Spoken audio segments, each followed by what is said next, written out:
కోటప్పకొండ పల్నాడు జిల్లా నరసరావుపేట మండలం కొండకావూరు గ్రామ పరిధిలో ఉన్న త్రికోటేశ్వరుని సన్నిధి. ఇది ఆంధ్రప్రదేశ్ రాష్ట్రంలోని ప్రసిద్ధి చెందిన మహిమాన్విత క్షేత్రం. ఇక్కడ స్వర్గలోక అధినేత ఇంద్రదేవుడు, వైకుంఠ అధినేత విష్ణు, కైలాసాధినేత అయిన ఆ మహాశివుడు త్రికోటేశ్వరుని రూపంలో కొలువైన దివ్య సన్నిధి ఈ కొండ. ఎల్లమంద కోటయ్యగా భక్తులకు ప్రీతిపాత్రుడైన శివుడు కోటప్పకొండలో కొలువై భక్తుల కొంగు బంగారంగా విలసిల్లుతున్నాడు. ప్రతి ఏటా కార్తీక మాసంలో కోటప్పకొండ తిరునాళ్లు, కార్తీక వన సమారాధనలు కూడా జరుగుతాయి.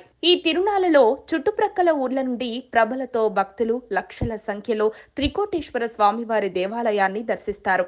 త్రికోటేశ్వర ఆలయం క్రీస్తు శకం 1172 నాటికే ప్రసిద్ధి చెందినట్లు వెలనాటి చోళరాజైన కులోత్తుంగ చోళరాజు సామంతుడు మురంగినాయుడు వేయించిన శాసనాల ద్వారా తెలుస్తోంది.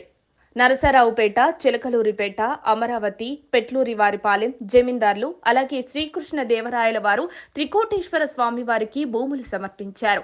భక్తులైన సాలంకులు, అతని ముగ్గురు తమ్ముళ్లు పంచబ్రహ్మ స్థానంగా బ్రహ్మ, విష్ణు, మహేశ్వర లింగ స్వరూపులు కావటం, ఆనందవల్లి శివైక్య సంధానమవడం ఈ క్షేత్ర వైశిష్ట్యం.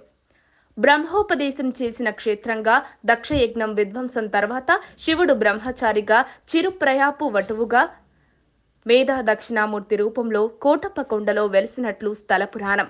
దేవతలకు, మహర్షులకు, భక్తులకు బ్రహ్మోపదేశం చేసిన క్షేత్రంగా కూడా గుర్తింపు ఉంది. బ్రహ్మ, విష్ణు, మహేశ్వరులు త్రికూటములుగా వెలసిన త్రికోటేశ్వర స్వామి సన్నిధానమే కోటప్పకొండ. గర్భాలయ దక్షిణ ద్వారమందు ఉన్న శాసనాల వల్ల సిద్ధమల్లప్ప, శంభు మల్లమ్మలు వేయించిన శాసనాలు ఆలయ ప్రాచీనతను తెలియజేస్తున్నాయి. క్రీస్తు శకం 6-7 శతాబ్దాల్లోనే ఈ ప్రాంతాన్ని ఆనంద గోత్రికులు విష్ణుకుండినిలో పాలించి త్రికూటాధిపతులుగా బిరుదులు పొందారు. నిర్మలత్వం, ప్రశాంతత మూర్తిభవించిన ఓంకార స్వరూపుడు దక్షిణామూర్తి. ఈ స్వామి అనుగ్రహంతో సర్వ విద్యలు లభిస్తాయని ప్రతీతి. దక్షిణాభిముఖంగా ఆసీనుడైన మూర్తి కనుక దక్షిణామూర్తి పేరు సార్థకమైందని చెబుతారు. 200 ఏళ్లకు పూర్వం బ్రహ్మశిఖరంపై పినపాడు వేలేశ్వర అయ్యవారు జనాకర్షణ, మొక్కుబడులు, అష్టదిగ్బంధ గణపతి, సంతాన కోటేశ్వర యంత్రాలు స్థాపించినట్లు శాసన ఆధారాలున్నాయి. విష్ణు శిఖరం మేధా దక్షిణామూర్తి వద్ద విష్ణువు కూడా బ్రహ్మోపదేశం పొందినట్లు స్థల పురాణం చెబుతోంది. దీంతో ఇక్కడ విష్ణు శిఖరం ప్రసిద్ధి చెందింది. అయితే పూర్వాశ్రమంలో ప్రజలకు ఇవి తెలియవు.